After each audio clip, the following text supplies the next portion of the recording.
kekhawatiran dan kemarahan yang bergelombang hebat dalam dirinya mendatangkan kekuatan kemauan yang tidak lumrah. Dan seketika ia mengeluarkan pekik dahsyat, tubuhnya bergerak dan seketika itu juga ia telah melompat bangun. Hebat sekali memang keadaan tubuh Han Han, kehebatan yang tidak wajar lagi. Semenjak kepalanya dibenturkan oleh perwira yang memperkosa ibunya, terjadi ketidakwajaran dalam tubuhnya, menimbulkan kekuatan kemauan yang dapat mengalahkan kekuatan jasmani. Dan dengan sendirinya juga dapat memaksa jasmaninya melakukan hal-hal yang tidak semestinya dapat dilakukan manusia biasa. Dalam keadaan tertotok tadi, dia sama sekali tidak mampu bergerak. Bahkan tidak mampu mengerahkan Sin Kang. Akan tetapi kekuatan kemauannya yang luar biasa, terdorong oleh kemarahannya dan kekhawatirannya memikirkan Lulu, membuat ia mampu mengerahkan Sin Kangnya. Sehingga ia dapat membebaskan totokan pada tubuhnya dan sekaligus juga membebaskan totokan dan pencetan yang menimbulkan rasa nyeri-nyeri dan gatal-gatal tadi. Begitu dapat bergerak lagi, Han Han lalu meloncat hendak pergi dari situ mengejar Ouyang Seng yang membawa lari adiknya. Melihat ini, setan botak dan iblis muka kuda yang tadinya bengong dan terkesima saking kagetnya melihat pemuda itu tiba-tiba dapat bebas, cepat meloncat dan melakukan pengejaran. Han Han tidak terluka parah di dalam tubuhnya, namun seluruh tubuhnya sakit-sakit akibat pertandingan tadi. Maka larinya tidaklah secepat biasanya. Andai kata tidak demikian sekalipun, tentu sukar baginya untuk dapat melarikan diri dari dua orang datuk hitam itu. Kau hendak lari kemana? Jangan harap dapat melarikan diri. Gak Liat dan Mabin Lomo juga mengejek. Mendengar suara mereka amat dekat di belakangnya, Han Han maklum bahwa lari pun memang tiada gunanya. Ia teringat akan sesuatu, teringat akan pengalaman-pengalamannya ketika kecil. Betapa suaranya kadang-kadang dapat mempengaruhi orang. Hal itu dahulu ia anggap tak masuk akal dan hanya kebetulan saja. Akan tetapi dalam keadaan tersudut seperti ini, tiada salahnya mencoba-coba. Ia mengumpulkan seluruh kekuatan kemauannya, kemudian tiba-tiba membalik dan membentak. Berhenti kalian! Gak Liat dan Siang Kean Li, bukankah kalian saling bermusuhan? Siapa tidak menyerang dulu akan celaka. Dua orang kakek yang sama sekali tidak menyangka akan dibentak seperti itu, kaget sekali dan mereka berhenti seperti arca. Memandang sepasang mata Han Han yang mengeluarkan sinar kilat ketika pemuda itu membalikkan tubuh. Melihat keadaan mereka, Han Han mendapat hati dan ia berkata lagi dengan suara penuh wibawa. Karena didasari kemauan yang amat kuat, Gak Liat dan Siang Kean Li seperti kemasukan kilat, mereka membalik, saling pandang dengan mata penuh kemarahan. Setan botak, engkau musuhku. Iblis muka kuda, aku harus membunuhmu. Kedua orang tokoh besar dalam golongan kaum sesat itu segera saling hantam sendiri. Karena Gak Liat mempergunakan Huyang Sin Chiang sedangkan Siang Kean Li mempergunakan Swat Im Sin Chiang, tentu saja baku hantam antara dua orang datuk hitam itu amatlah hebatnya. Dan dua kali gebrakan saja mereka berdua terjengkang ke belakang. Karena mereka berdua memang telah memiliki kekuatan Sin Kang dan kekuatan batin yang tinggi, maka pengaruh luar biasa dari pandang mata dan bentakan Han Han itu pun hanya sebentar saja menguasai mereka. Setelah terjengkang barulah mereka terheran-heran mengapa mereka saling serang sendiri. Dan ketika mereka memandang ternyata pemuda itu telah lari agak jauh. Tentu saja tergopoh-gopoh dua orang kakek itu mengejar sambil menyumpah-nyumpah. Mereka menjadi penasaran dan marah. Dan tanpa bicara keduanya mengambil keputusan untuk menangkap dan menyiksa bocah itu sampai mati, kalau tidak mau bicara tentang Pulau Es. Han Han maklum bahwa kembali dua orang kakek itu sudah mengejar dekat. Ia tidak berani lagi mencoba kekuatan mujizat bentakannya, karena terbukti bahwa mereka itu kini sudah tidak terpengaruh lagi. Ia berlari terus dan tiba di sebuah lereng gunung yang banyak jurang-jurang dalam di kanan kirinya. Celaka, pikirnya, kemana lagi harus melarikan diri? Melarikan diri pun tidak ada gunanya dan ia tidak tahu kemana Lulu dibawa pergi Ouyang Seng. Daripada berlari akhirnya tentu tersusul pula, lebih baik melawan mati-matian. Pikiran ini membuat ia nekat lalu membalikkan tubuhnya. Dan begitu dua orang lawannya datang dekat, dialah yang mendahului menerjang maju dan mengirim pukulan dengan kedua tangannya. Pukulannya ampuh sekali dan terpaksa dua orang kakek itu meloncat ke samping sambil mengibaskan lengan menangkis. Kembali Han Han dikeroyok dua dan betapapun ia melawan mati-matian, sebentar saja ia sudah terdesak lagi. Kedua orang kakek itu selain berkepandaian tinggi, juga merupakan orang-orang cerdik dan banyak pengalaman. Mereka segera mengerti bahwa dalam hal ilmu silat, Han Han masih belum mahir. Dan pemuda ini hanya memiliki Sin Kang yang benar-benar amat hebat di samping kekuatan mujizat yang menimbulkan wibawa dan dapat mempengaruhi orang lain. Karena itu, mereka segera mempergunakan ilmu silat untuk mendesak. Dan kini tubuh Han Han montang-manting karena harus menerima hantaman-hantaman yang tak dapat ia lakukan atau tangkis lagi. Ia terhuyung ke sana kemari, dijadikan seperti sebuah bola dipermainkan dua orang anak-anak atau seekor tikus dipermainkan dua ekor kucing yang tidak segera membunuhnya, melainkan hendak menyiksanya.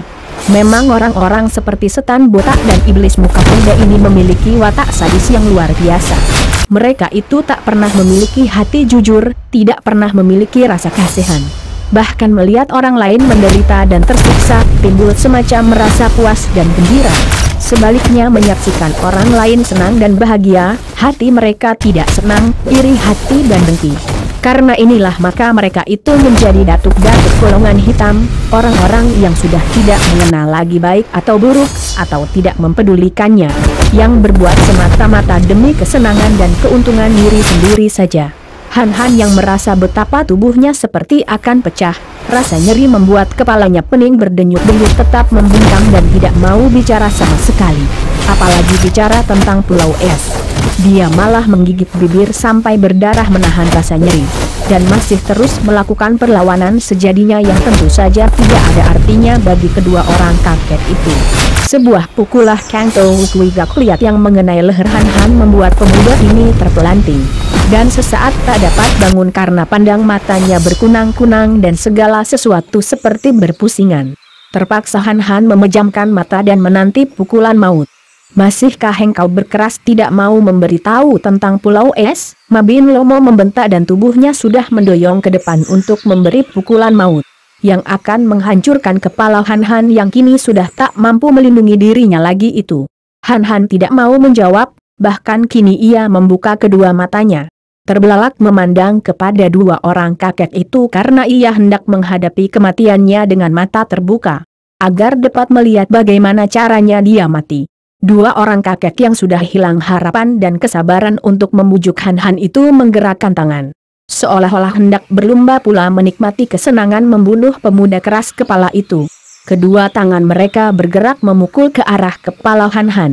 Dan tubuh mereka terpental ke belakang dan terbanting cukup keras ke atas tanah. Han Han terbelalak penuh keheranan dan kekaguman ketika ia melihat seorang kakek tua renta yang berambut panjang terurai tidak diurus. Pakaian sederhana bukan seperti pakaian lagi, berkaki telanjang, berdiri tak jauh dari tempat itu. Kakek tua renta itu patutnya seorang yang hidupnya terlantar. Seorang gembel tua, dan yang membuat Han Han kagum adalah wajah kakek itu yang masih kelihatan tampan dan mencerminkan ketenangan dan kedamaian hati yang mujizat. Kakek itu berdiri dan tersenyum memandang dua orang datuk golongan hitam itu. Kang To Wukui dan Mabin Lomo yang juga terkejut sekali meloncat bangun. Dan ketika mereka melihat kakek tua renta yang bertubuh tinggi besar itu, mereka mengeluarkan seruan tertahan. Sejenak tubuh mereka menegang seolah-olah hendak menerjang kakek tua renta itu, akan tetapi ternyata tidak demikian karena mereka membalikan tubuh. Dan lari cepat meninggalkan tempat itu. Han Han menjadi heran sekali, akan tetapi tidak sempat bertanya. Karena kakek tua renta itu pun sudah melangkah pergi perlahan-lahan dari tempat itu tanpa mengeluarkan sepatah pun kata-kata. Han Han baru mengeluarkan rintihan perlahan setelah dua orang iblis itu pergi dan tidak ada orang lain di tempat itu. Seluruh tubuhnya terasa sakit-sakit, tulang-tulangnya seperti remuk rasanya. Akan tetapi lebih sakit lagi karena memikirkan Lulu. Ia bangun dan bersila, mengerahkan sinkangnya sehingga hawa yang hangat menjalar di seluruh tubuhnya mengurangi rasa sakit. Akan tetapi karena teringat akan adiknya, tidak lama kemudian ia bangkit berdiri, agak terhuyung dan pening. Mulutnya berbisik, "Ouyang Seng, awas engkau kalau mengganggu Lulu." Ia tahu bahwa Ouyang Seng tinggal di kota raja. Tentu adiknya itu dibawa dan ia harus mengejar secepatnya. Pikiran ini membuat ia melompat ke depan, agaknya ingin ia dengan sekali lompatan dapat menyusul Lo Yang Seng. Akan tetapi ia mengeluh dan terguling, menggeletak pingsan di pinggir jurang. Nyaris tubuhnya terguling ke jurang kalau saja tidak ada sebuah batu menghalang tubuhnya yang menelungkup. Kita tinggalkan sejenak Han Han Ik pingsan di pinggir jurang saat ingin mencari Lulu. Mari kita tengok Kaisar Kangxi di Kerajaan Manchu. Setelah Kaisar Kangxi naik tahta Kerajaan Manchu pada tahun 1663, memang terjadilah perubahan besar-besaran menuju ke arah perbaikan.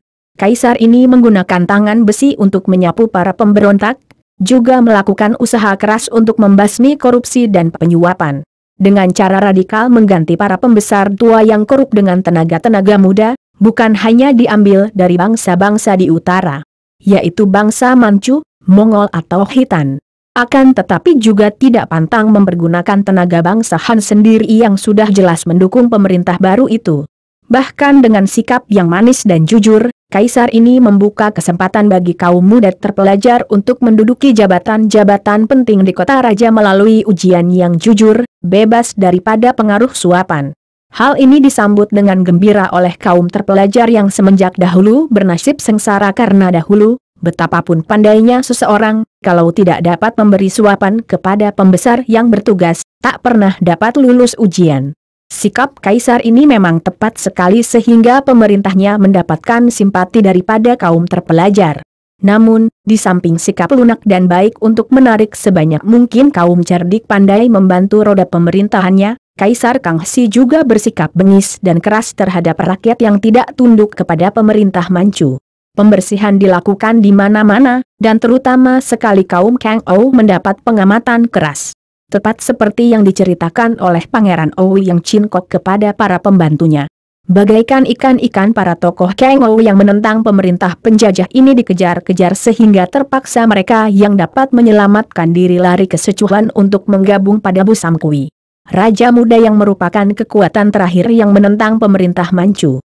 Sudah lazim di dunia ini bahwa perubahan-perubahan selalu mendatangkan korban. Dan selalu menimbulkan ekses-ekses yang kadang-kadang merupakan malapetaka besar. Sudah biasa pula bahwa perintah yang dikeluarkan dengan kebijaksanaan dan mempunyai dasar yang baik, seringkali berbeda dengan pelaksanaannya. Atau disalahgunakan oleh si pelaksana demi kesenangan dirinya sendiri. Demikian pula dengan perintah Kaisar. Kaisar memberi perintah untuk membersihkan kaum pemberontak. Dengan maksud agar pertentangan segera berakhir dan dapat segera menunjukkan seluruh kekuatan dan perhatian kepada pembangunan agar kehidupan rakyat menjadi tenteram dan jauh daripada perbuatan yang mengandung kekerasan. Akan tetapi bagaimanakah pelaksanaan daripada perintah ini? Ketika perintah turun sampai ke tangan Ouyang Chinkok dan yang menyerahkannya kepada Putri Nirahai dan para pembantunya, perintah itu masih murni dan dilaksanakan dengan baik pula.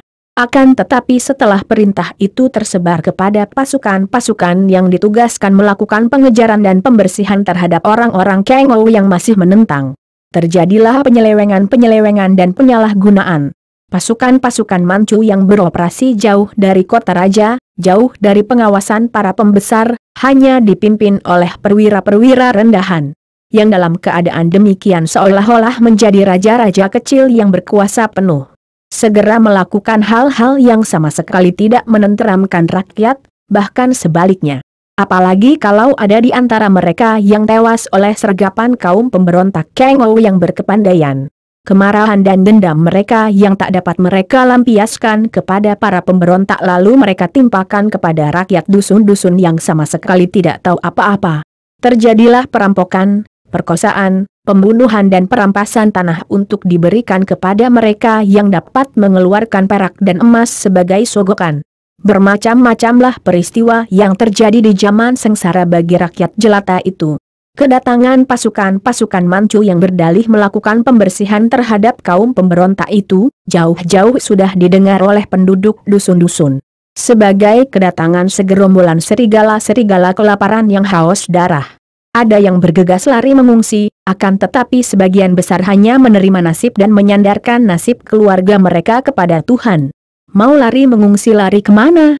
Di rumah pun setiap harinya sudah sukar mendapatkan makan. Kalau mengungsi tanpa tujuan, tanpa bekal, sama dengan mencari mati kelaparan di perjalanan. Dan setelah pasukan Manchu memasuki sebuah dusun, benar-benar nasib mereka yang menjadi penghuni dusun itu berada di tangan Tuhan. Tidak ada seorang pun dapat membela mereka. Tuhan yang menentukan siapa di antara penghuni dusun itu yang akan ditimpa malapetaka. Siapa yang dibakar rumahnya, dibunuh, dirampok, atau diperkosa anak istrinya. Siapa pula yang secara aneh terhindar dari malapetaka, seolah-olah para pasukan yang berubah ganas melebihi perampok-perampok itu melewati atau tidak melihat rumah itu. Di sebuah dusun, sebelah selatan kota raja, hanya sejauh 300 mil saja dari kota raja, terjadilah geger. Ketika pasukan-pasukan Manchu melanda dusun-dusun di sekitarnya dalam operasi mereka. Memang ada juga hasilnya operasi yang dilakukan pasukan itu. Demi tugas mereka yang semestinya membasmi perampok-perampok dan mereka yang masih menentang kekuasaan pemerintah Manchu. Di dalam hutan di luar dusun itu sebuah pasukan yang terdiri dari 30 orang telah berhasil membasmi segerombolan perampok. Yang selain sering mengganggu penduduk dan orang lewat, juga terkenal memusuhi pemerintah Manchu dan seringkali menghadang dan merampok kereta-kereta pembesar Manchu yang lewat. Dan yang tidak begitu kuat pengawalannya. Sarang perampok dibasmi, banyak yang dibunuh dan ada pula yang melarikan diri. Kepala perampok dibunuh, akan tetapi seorang di antara istri-istri perampok itu, yang muda cantik dan genit, tidak dibunuh oleh perwira yang mengepalai pasukan. Karena perempuan ini amat pandai mengambil hati dan pandai pula merayu. Perempuan ini menceritakan bahwa dia bukanlah perampok, bahwa dia adalah putri seorang guru silat yang diculik perampok dan diperkosa. Akhirnya ia dapat jatuh ke tangan kepala rampok itu dan dijadikan selirnya. Karena perwira itu dan pembantu-pembantunya puas dengan rayuan wanita ini, maka dia dibawa sebagai teman penghibur dalam tugas pembersihan yang mereka lakukan. Apalagi ketika wanita itu membuktikan bahwa dia pun pandai silat dan ikut pula melakukan gerakan pembersihan. Membantu para pasukan, dia makin disayang. Hebatnya, perempuan ini mempunyai kesenangan yang amat aneh, yaitu ia paling suka menyaksikan wanita-wanita diperkosa oleh para anak buah pasukan. Bahkan dialah yang seringkali menangkapi gadis-gadis dan wanita-wanita muda yang cantik untuk diberikan kepada para anak buah pasukan. Kemudian dengan tersenyum puas ia menyaksikan betapa mereka itu diperkosa seperti domba disembelih. Hal ini timbul dalam hatinya, merupakan semacam penyakit sebagai akibat daripada pengalamannya sendiri. Ketika masih gadis remaja, dia sebagai gadis terhormat seorang guru silat, diculik perampok dan diperkosa oleh banyak orang. Semenjak itu, nasibnya selalu seperti itu. Diperkosa ganti berganti tangan sampai akhirnya ia jatuh ke tangan kepala rampok dan dijadikan selirnya. Karena penderitaan batin yang amat hebat itulah maka dia akhirnya ingin melihat setiap orang wanita diperkosa seperti yang pernah ia alami sendiri. Ketika pasukan memasuki dusun di selatan kota raja itu, dan si wanita cabul dan genit ini mendengar bahwa di situ tinggal seorang guru silat. Dengan seorang istri dan seorang gadisnya, timbul kegairahan hatinya untuk menimpakan malapetaka kepada guru silat dan keluarganya ini seperti yang pernah dialami keluarga ayahnya sendiri. Maka ia lalu berbisik-bisik kepada komandan pasukan yang tertawa terbahak. Kemudian menjelang senja wanita itu bersama perwira dan 3 orang pembantunya keluar dari gedung yang dijadikan markas sementara pasukan. 4 orang perwira itu mengenakan pakaian biasa, tidak seperti pakaian yang mereka pakai kalau menjalankan dinas. Sehingga mereka itu kelihatan seperti tokoh-tokoh persilatan atau pembesar-pembesar sipil karena pakaian yang dipakai secara tiru-tiru oleh orang-orang Manchu ini memang lucu. Namun gerakan mereka ketika berjalan jelas menunjukkan bahwa mereka adalah tentara-tentara Manchu. Guru silat pemilik rumah yang agak terpencil itu menyambut kedatangan 4 orang laki-laki tinggi besar dan seorang wanita cantik itu dengan hati gelisah. Dari sikap mereka itu ia sudah mengenal bahwa 4 orang itu tentulah orang-orang Manchu, maka cepat ia menyambut mereka dengan hormat dan bertanya, "Cui mencari siapakah?" 4 orang perwira Manchu itu belum pandai benar berbahasa Han, maka si wanita yang menjawabnya. Mereka ini adalah perwira-perwira Manchu yang memimpin pasukan mengadakan pembersihan. Ada keperluan apakah Cui datang mengunjungi saya? Wanita cabul itu tertawa dan berkata. Wajah guru silat itu menjadi berubah dan ia bertanya hati-hati. Hanya ada sedikit keperluan, yaitu mereka ini hendak meminjam sebentar istrimu yang kabarnya cantik dan anak gadismu. 4 orang perwira itu tertawa bergelak dan mengangguk-anggukan kepala. Guru silat itu marah sekali dan cepat menyambar goloknya dari atas meja sambil berteriak ke dalam untuk lari. 4 orang perwira itu tertawa bergelak, dan pemimpinnya lalu berkata, "Bunuh anjing pemberontak ini." Kemudian ia bersama wanita cabul itu melompat ke dalam dan mengejar ibu dan anak yang melarikan diri melalui pintu belakang. Kausu, guru silat, itu mengamuk, dikeroyok 3 oleh 3 orang pembantu perwira. Akan tetapi dia adalah guru silat yang kepandaiannya biasa saja. Sedangkan 3 orang lawannya adalah perwira-perwira muda yang kasar dan bertenaga besar. Juga hampir setiap hari bertempur. Maka begitu dikeroyok dengan serangan-serangan dahsyat, ia hanya dapat bertahan belasan jurus saja. 3 batang golok di tangan lawannya menyambar-nyambar dan guru silat itu roboh mandi darah dan tewas seketika. Sambil tertawa-tawa 3 orang perwira itu menancapkan golok mereka di atas meja lalu berlari menyusul pemimpin mereka ke belakang. Mereka sudah mendengar jeritan-jeritan wanita dan hal ini menambah gairah hati mereka. Kasihan sekali nasib istri dan anak guru silat itu. Belum jauh mereka melarikan diri sudah disusul oleh perwira dan si perempuan cabul dan cepat mereka itu ditawan. Melihat bahwa istri guru silat yang berusia kurang lebih 30 itu benar-benar amat cantik. Jauh lebih menarik dan lebih matang daripada gadisnya yang berusia 5-16 tahun. Perwira itu langsung menubruk istri guru silat itu, memeluknya dan menciuminya sambil tertawa-tawa. Akan tetapi istri guru silat itu meronta, melawan dan mencakar. Adapun gadis itu dengan mudahnya dirobohkan si wanita cabul yang menyambar sabuknya. Gadis itu bangkit berdiri dan lari. Akan tetapi sabuknya terlepas dan sabuk yang panjang itu membuat tubuhnya berputaran dan ia roboh kembali. Sabuknya yang panjang berada di tangan wanita cabul yang tertawa-tawa. Wanita itu membuat lasso di ujung sabuk dan mengalungkannya di leher gadis itu. Sehingga setiap kali gadis itu meronta, sabuk itu mengikat dan menjerat lehernya dan dia roboh kembali. Pada saat itu, 3 orang pembantu perwira yang berhasil membunuh si guru silat muncul dan melihat gadis yang meronta-ronta itu, mereka tertawa bergelak. Si wanita cabul memotong sabuk menjadi 4 dan berkata, "Nih, ikat kaki tangannya, kita permainkan dia." Laki-laki yang buas sebanyak 3 orang itu tertawa-tawa dan 2 orang mengikatkan sabuk potongan itu pada kedua tangan si gadis. Dan seorang lagi mengikatkan sabuknya pada kaki kanan gadis itu. Ketika mereka menarik sabuk, dan si wanita cabul menarik pula sabuknya yang menjerat leher.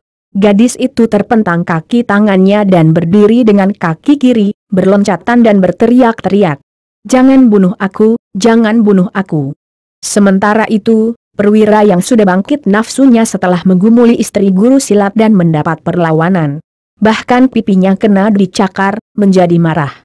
Ia menampar muka wanita itu sehingga terpelanting, kemudian berkata marah. Apakah kau masih menolak? Lihat, anakmu akan kusuruh robek menjadi 4 kalau kau menolak. Manis, mengapa kau menolak? Bukankah aku lebih gagah daripada suamimu yang kurus kering itu? Ibu, tolong. Gadis itu menjerit-jerit. "Ahyu, anakku." Si ibu menjerit, kemudian sambil terisak-isak ia berkata, Baiklah, lakukanlah sesuka hatimu terhadap aku. Akan tetapi bebaskan anakku. Lepaskan anakku." Sambil menangis terisak-isak, istri guru silat itu tidak meronta lagi. Membiarkan saja apa yang dilakukan oleh perwira yang menjadi buas itu dengan pakaian dan tubuhnya. Sementara itu, si gadis yang melihat keadaan ibunya, cepat berkata kepada 3 orang dan wanita cabul yang mengikatnya dengan sabuk. "Lepaskan aku. Lepaskan aku. Lihat, ibuku sudah mau, lepaskan aku." Anak gadis itu yang hanya memikirkan keselamatan dirinya sendiri. Agaknya lupa akan keadaan ibunya, lupa betapa ibunya diperkosa orang secara buas. Dan lupa betapa ibunya terpaksa mau menerima penghinaan ini hanya demi keselamatannya. "Lepaskan aku." Ibu sudah tidak menolak lagi. Kembali ia menjerit. Wanita cabul itu tertawa terkekeh-kekeh. "Aduh, puas hatiku, persis seperti aku dahulu, alangkah lucunya. Ia menuding-nuding ke arah istri guru silat yang menggeliat-geliat dan merintih dalam tangisnya. Kemudian mengedipkan matanya kepada 3 orang perwira. Kita main kucing dan tikus. Lepaskan dia. 3 orang perwira itu maklum dan sambil tertawa-tawa. Mereka melepaskan sabuk. Gadis itu jatuh, kemudian bangkit berdiri dan tanpa mempedulikan ibunya ia lalu melarikan diri. Akan tetapi ia menjerit lagi karena tiba-tiba tubuhnya terpelanting dan kiranya sabuk yang mengikat kakinya telah ditarik dari belakang. Ia bangkit lagi, akan tetapi ketika lari ke depan, di situ telah menghadang seorang perwira dan sekali renggut bajunya robek sebagian.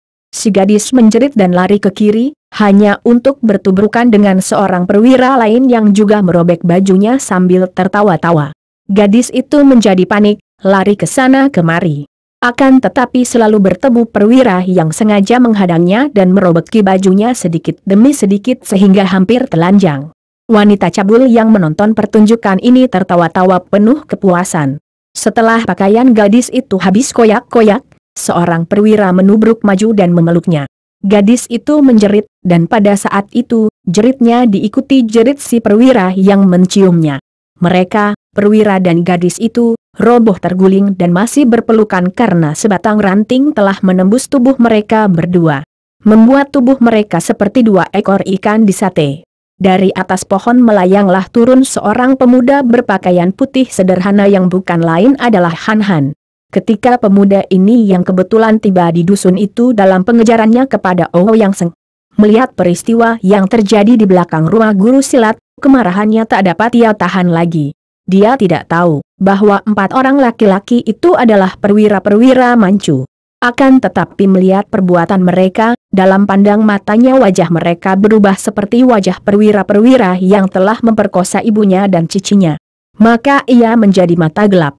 Lebih-lebih ketika menyaksikan sikap gadis itu sama sekali tidak patut. Seorang anak yang putau, tak berbakti, yang membiarkan ibunya menjadi korban asal dia sendiri selamat. Dalam kemarahannya dan kemuakannya, ia melontarkan ranting pohon dari atas pohon, sekaligus membunuh perwira dan gadis itu. Kemudian ia melayang turun dan sekali tangannya menampar, perwira yang sedang memperkosa istri guru silat itu terguling dengan kepala remuk. 2 orang pembantu perwira dan wanita cabul menjadi kaget sekali. Cepat mereka menerjang maju, akan tetapi sekali saja menggerakkan kedua tangannya, Han Han membuat mereka bertiga roboh pula dengan kepala remuk dan dada pecah. Istri guru silat sudah bangkit dan lari menghampiri mayat puterinya sambil menangis. Kemudian lari memasuki rumah dan terdengar jeritnya. Han Han menyusul masuk dan melihat istri guru silat itu menggeletak mandi darah di samping mayat suaminya. Kiranya wanita yang kehilangan suami dan anak ini mengambil keputusan nekat, membunuh diri. Han Han meninggalkan tempat itu cepat-cepat dan menghela napas. Ia memikirkan perbuatan wanita tadi. Salahkah kalau dia membunuh diri? Salah pulakah kalau dia menyerahkan kehormatannya kepada perwira untuk menyelamatkan puterinya? Ah, betapa malang nasibnya. Suaminya dibunuh. Putrinya juga tewas, dan dia sendiri sudah diperkosa. Harapan apalagi dalam hidup? Memang, agaknya kematianlah jalan terbaik. Ketika Han Han mendengar bahwa yang dibunuhnya itu adalah perwira-perwira yang memimpin pasukan Manchu yang berada di dusun itu, ia terkejut dan juga marah. Kiranya di mana-mana pasukan Manchu mendatangkan malapetaka.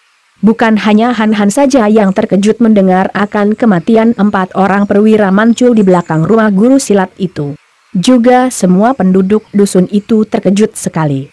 Bukan terkejut bercampur marah seperti Han Han, melainkan terkejut dan ketakutan. Mereka semua maklum apa artinya peristiwa itu, apa yang akan menjadi akibatnya.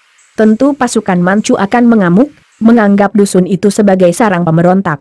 Maka berbondonglah malam hari itu juga semua penduduk lari mengungsi. Mendengar bahwa penduduk lari mengungsi, pasukan yang kehilangan pimpinannya itu menjadi makin marah. Dan menganggap bahwa tentu dusun itu menjadi sarang gerombolan pemberontak. Maka mereka lalu keluar dari gedung yang dijadikan markas, mulai mengamuk dan membakari rumah-rumah yang sudah kosong. Lalu melakukan pengejaran terhadap para penduduk yang mengungsi. Akan tetapi, sebelum keluar dari pintu dusun, mereka dihadang oleh Han Han yang berdiri tegak sambil bertolak pinggang menghadapi 30 orang pasukan Manchu itu. Malam itu bulan telah keluar sore-sore, dan langit tanpa mendung sehingga keadaan cukup terang. Pasukan itu heran menyaksikan ada seorang pemuda yang rambutnya riap-riapan menghadang di tengah jalan. Mereka maklum bahwa tentu pemuda itu seorang pemberontak. Karena hanya para pemberontak atau para tokoh petualang Kang Ou saja yang tidak menguncir rambutnya. Menguncir rambut ke belakang merupakan peraturan baru yang dikeluarkan pemerintah Manchu, yaitu peraturan yang berlaku bagi rakyat bangsa Han. Di samping peraturan menguncir rambut, juga ada peraturan bahwa bangsa Han atau rakyat pedalaman tidak diperbolehkan membawa senjata tajam. Berhenti semua. Mengapa kalian hendak mengejar rakyat tak berdosa yang ketakutan dan melarikan diri mengungsi dari dusun mereka? Pemberontak cilik, masih berpura-pura lagi. Pemberontak-pemberontak telah membunuh perwira-perwira Manchu. Dan semua penduduk ini tentu pemberontak, termasuk engkau dan mereka semua harus dibasmi habis. Kalian ingin tahu yang membunuh mereka di belakang rumah guru silat itu? Akulah orangnya. Pimpinan kalian telah melakukan perbuatan keji membunuh tuan rumah dan memperkosa ibu dan anak. Aku yang melihat hal itu tentu saja tidak tinggal diam dan turun tangan membunuh mereka. Sekarang, kalau kalian hendak membunuh rakyat yang tidak berdosa, aku pun tidak akan tinggal diam dan akan membunuh kalian semua. Wah, keparat, sombongnya. Pimpinan kami memeriksa orang-orang yang dicurigai, menghukum atau membunuh sudah menjadi haknya. Kau, pemberontak cilik sungguh berani mati. Kawan-kawan, tangkap dan seret ke kota raja. Han diserbu oleh puluhan orang anak buah pasukan itu. Namun Han sudah siap sedia dan dia sama sekali tidak bergerak dari tempatnya. Kedua kakinya tetap terpentang lebar, tubuhnya berdiri tegak, dan hanya kedua lengannya yang bergerak ke sekeliling tubuhnya. Setiap sambaran tombak dan golok yang bertemu dengan tangannya, tentu membuat senjata-senjata itu patah atau terlempar.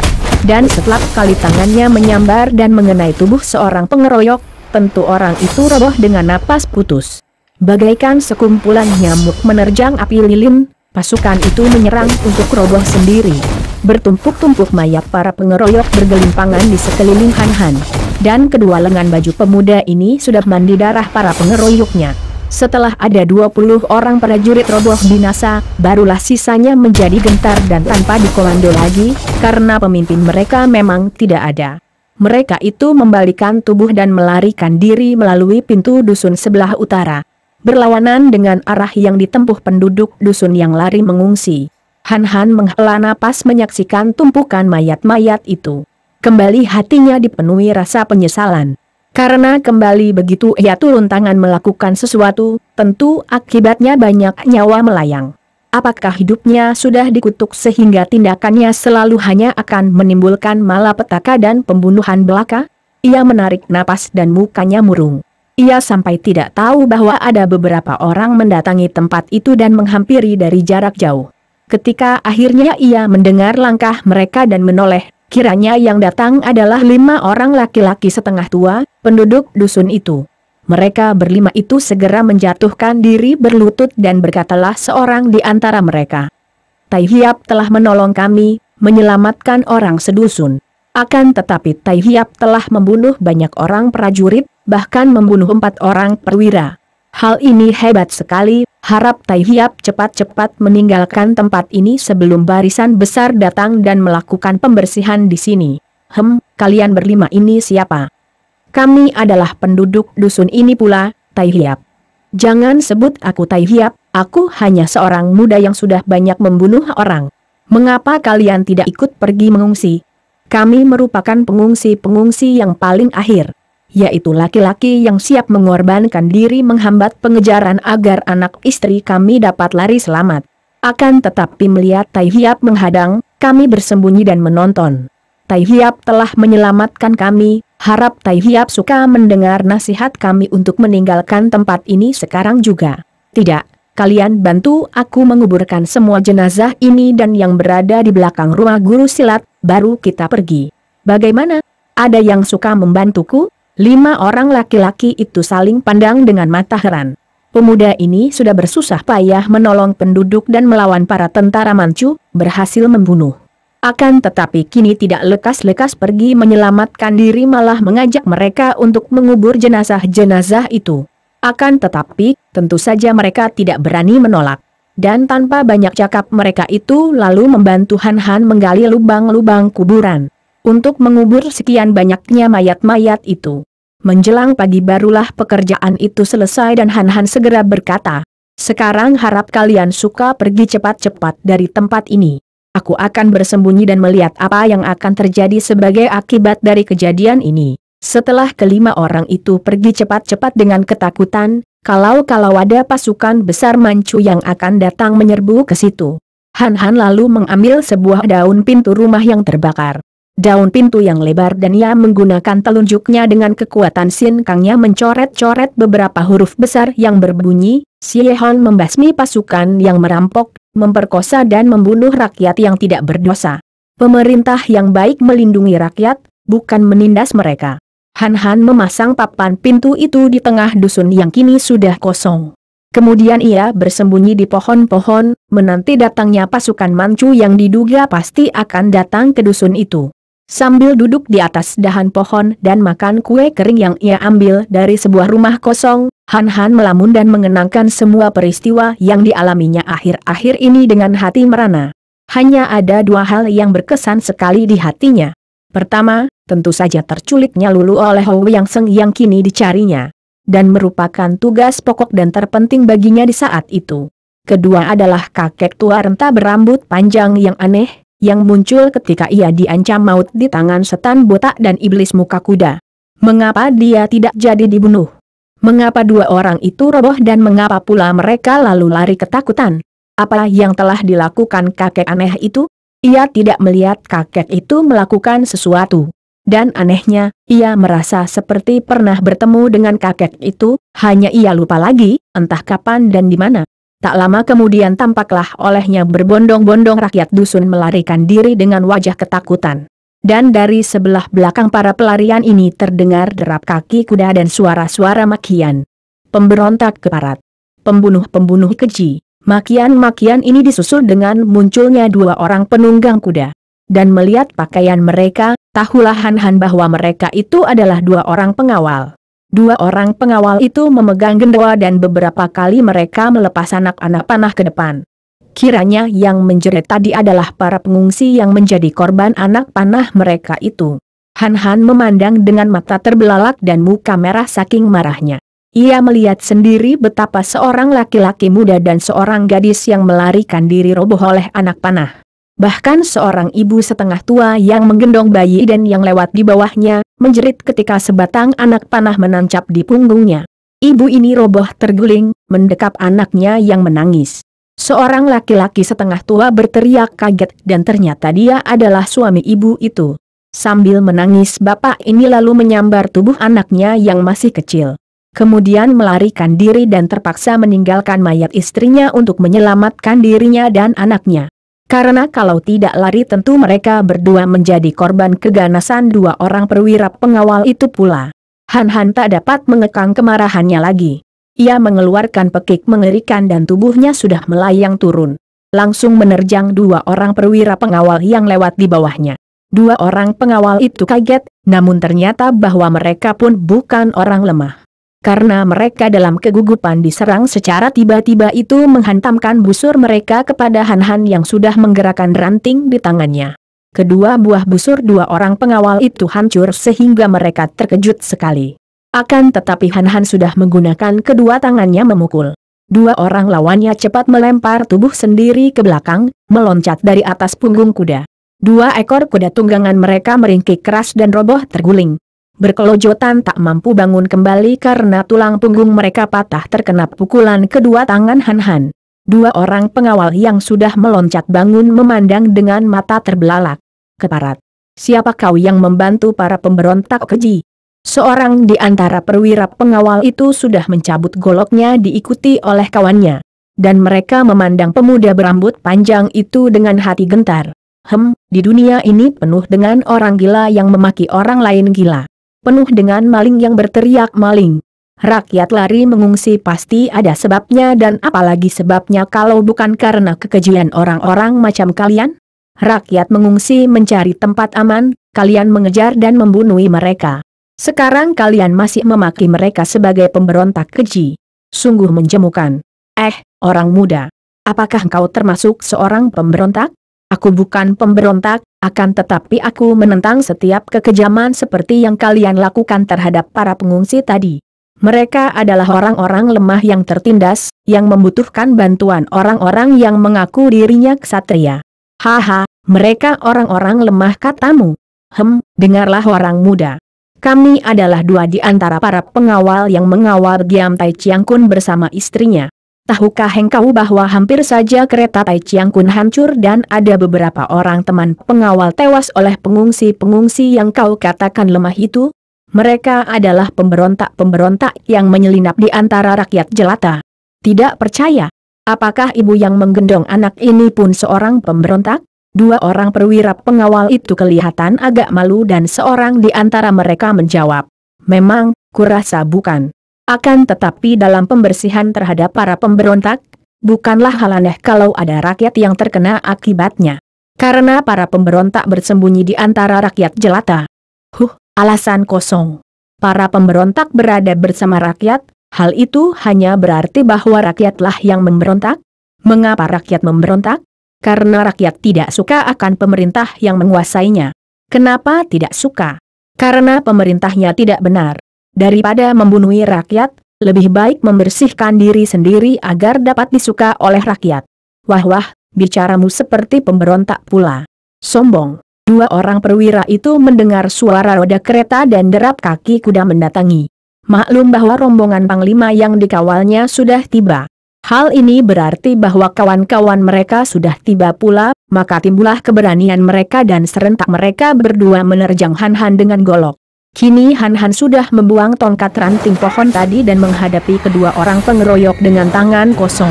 Ia melihat betapa gerakan mereka itu baginya lambat sekali, maka dengan tenang ia meloncat ke kiri. Kemudian dari samping ia menggunakan tangan kanan menampar ke arah mereka. Tamparan yang kelihatan perlahan saja dipandang sebelah mata oleh kedua orang perwira pengawal yang cepat memutar tubuh menggerakkan golok lagi. Bukan saja menangkis tamparan lengan itu akan tetapi juga akan dilanjutkan dengan bacokan-bacokan mematikan.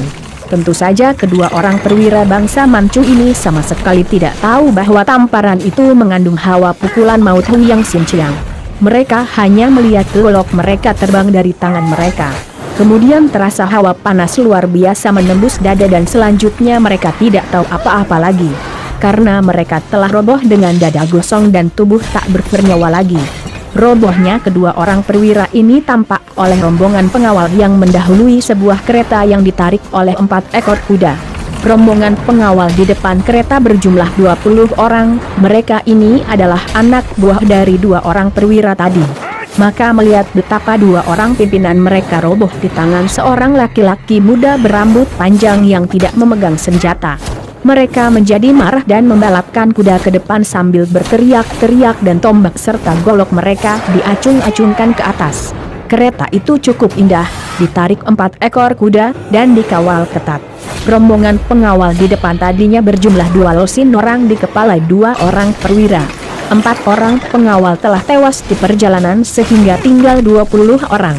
Di belakang kereta juga dijaga pengawal 2 orang di kepala 2 orang perwira.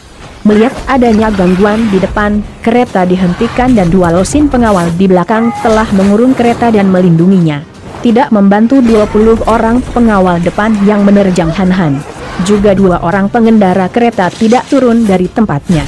Dan karena tempat duduk mereka itu tinggi, mereka dapat menyaksikan pertandingan di sebelah depan.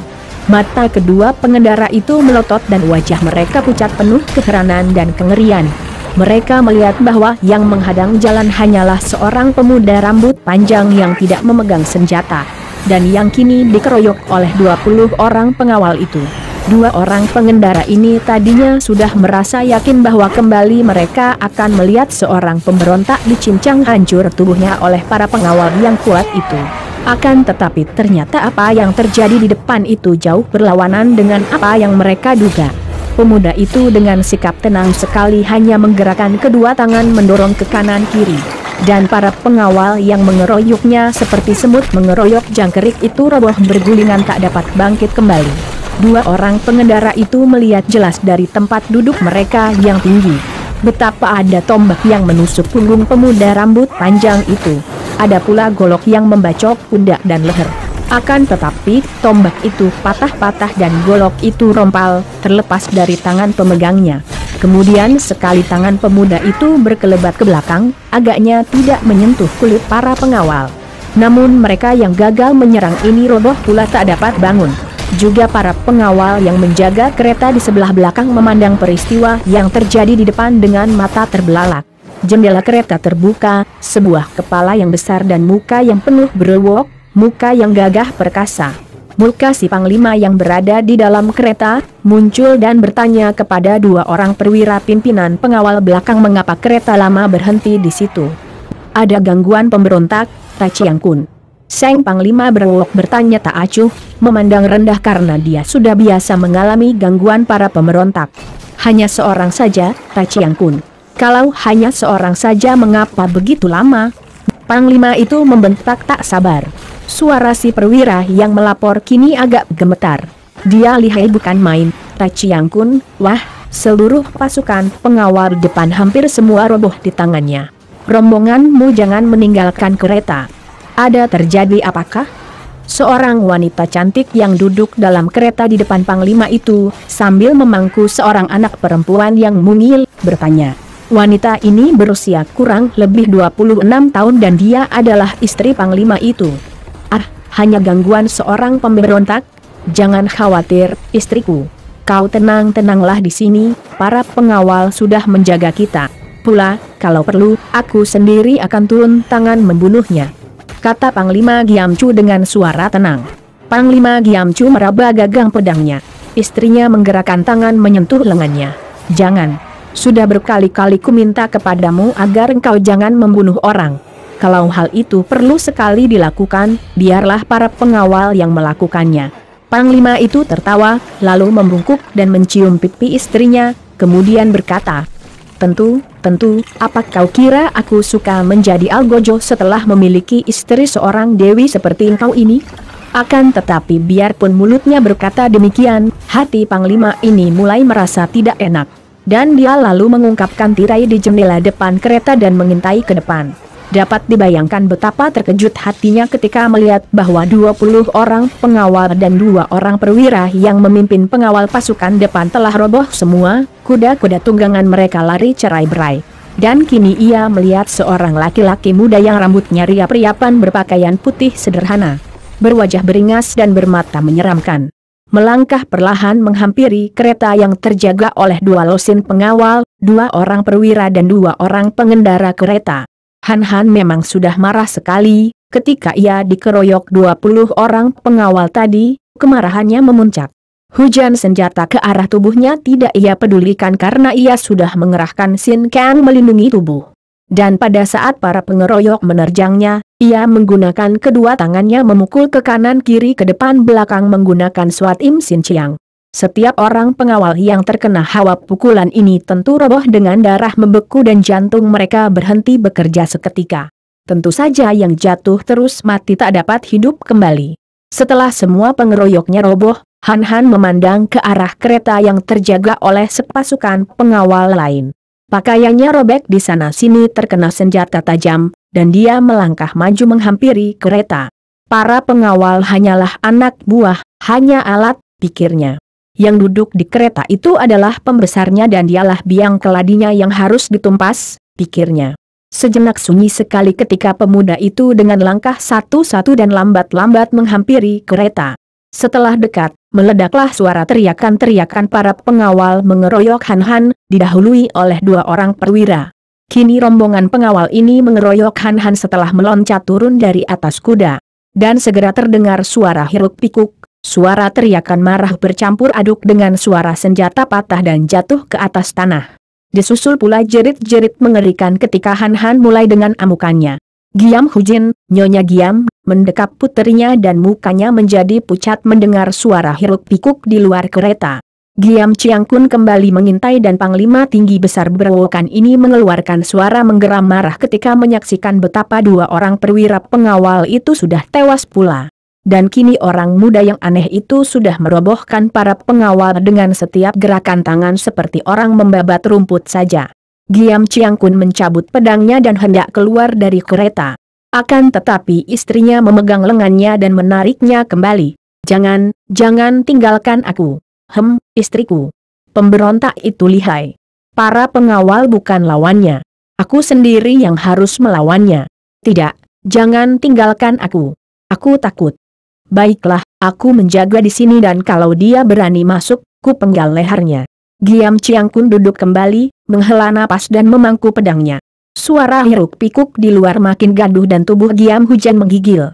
Giam Chiang Kun diam-diam juga merasa gelisah sekali, apalagi ketika ia mendengar jerit-jerit kematian para anak buahnya.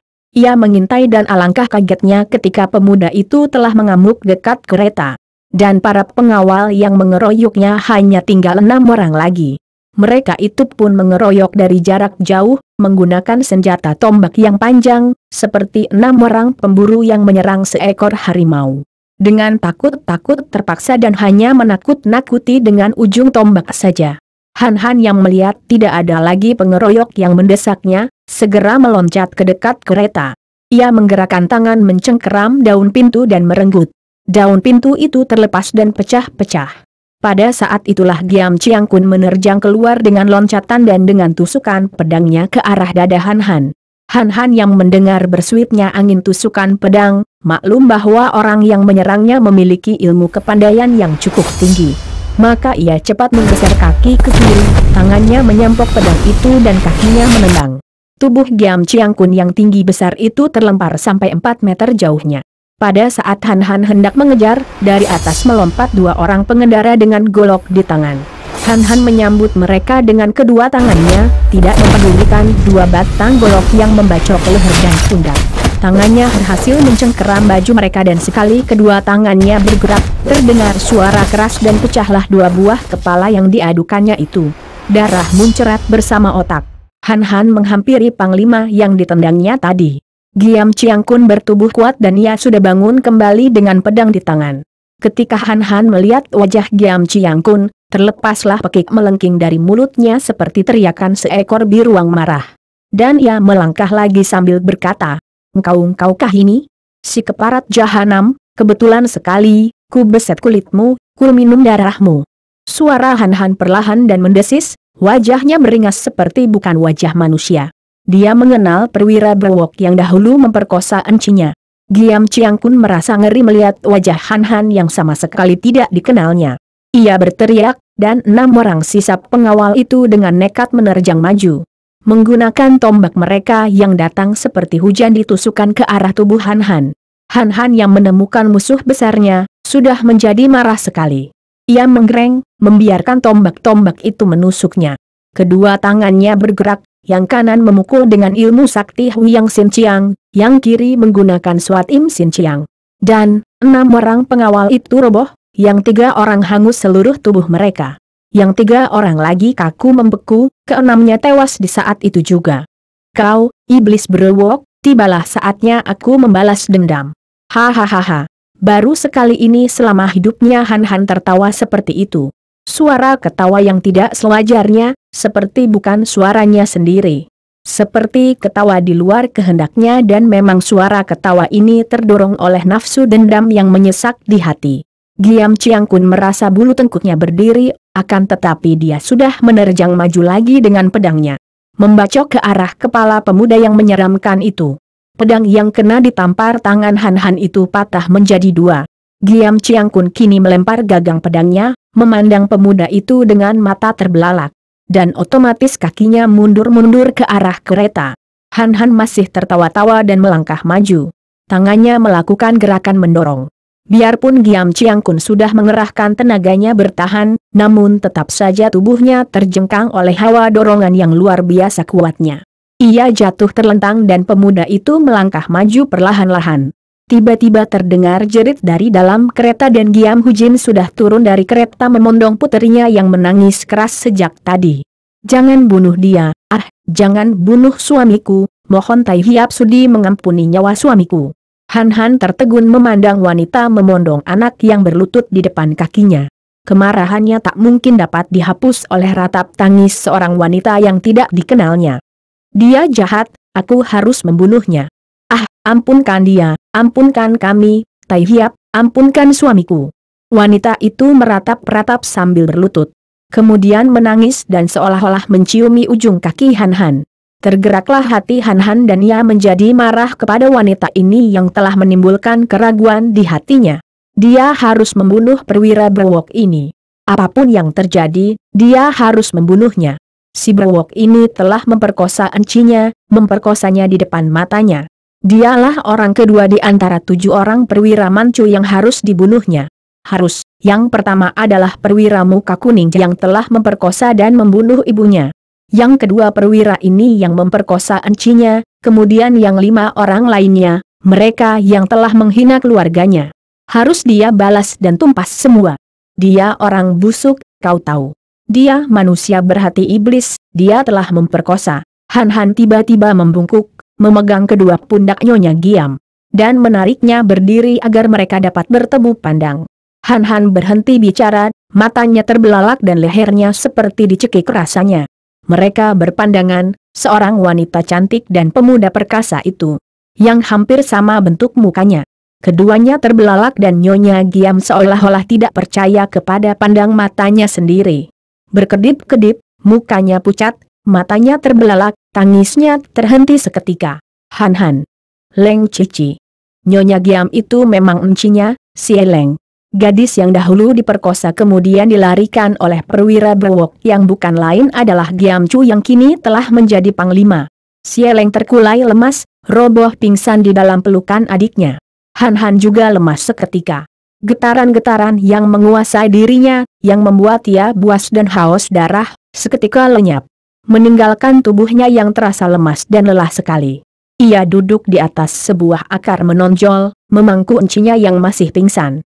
Memandang jauh ke depan dengan pandangan kosong. Ia tidak mendengar dan tidak melihat betapa anak perempuan kecil itu memeluki ibunya dan memanggil-manggil, sambil menangis. Dia tidak sadar pula bahwa kini Giam Chu merangkak dan berlutut di depannya, sambil berusaha mendiamkan putrinya. Sampai lama Han Han termangu dan melamun. Memangku tubuh encinya yang pingsan membuat ia teringat akan segala hal ketika ia masih kecil. Bagaikan tampak di depan matanya, segala peristiwa di waktu ia masih kecil. Dan hampir ia tidak percaya bahwa encinya yang tadinya disangka mati itu kini berpakaian mewah dan indah. Disebut ibu oleh seorang anak perempuan, dan agaknya menjadi istri dari si brewok yang akan dibunuhnya tadi. Si Leng sadar dari pingsannya dan ia merasa seperti dalam mimpi ketika mendapatkan dirinya di pangku seorang pemuda tampan berambut riap-riapan. Han Han, pemuda ini adalah Han Han, adiknya. Ia melihat Kui Hong, putrinya masih menangis dan suaminya berlutut di depan Han Han. Han Han, engkau tidak boleh membunuh suamiku. Dia iparmu, Han Han, engkau ampunkanlah dia. Tai Hiap, saya mengaku berdosa. Akan tetapi demi encimu dan keponakanmu ini, saya mohon ampun. Terdengar pula suara Giam Chu yang besar. Han Han menjadi bingung, akhirnya menarik napas panjang dan berkata, Enci Leng, apakah yang telah terjadi? Kenapa engkau malah mintakan ampun kepadaku untuk orang ini? Han Han adikku, dengarlah penuturanku. Si Leng lalu menceritakan pengalamannya semenjak dia dibawa pergi oleh Giam Chu. Mula-mula memang ia merasa sakit hati dan benci kepada Giam Chu yang memperkosanya.